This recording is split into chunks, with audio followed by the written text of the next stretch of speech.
Hello everyone, in this tutorial we'll be showing you how to export Nova private key. So let's assume you already have your Nova on Telegram, and that's why we're here on Telegram. You can come to the message area here and type /. When you do that, some options will pop up. Of course, we're looking for / menu. Click on it. Now, right here, when you do that, you're going to have this, and you're going to click on wallets, and then we're going to look for export private key.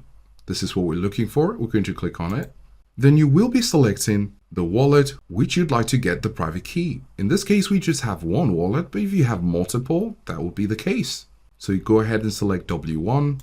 And as you can see, we have the address and private key. And the private key is what we want to export.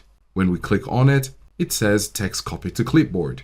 And you can paste it as an export on any other wallet you might want to add it to. It could be Phantom Wallet, it could be BullX, or anyone else. Make sure you keep this private so you can use it when you need it. So this is how to export Nova private key.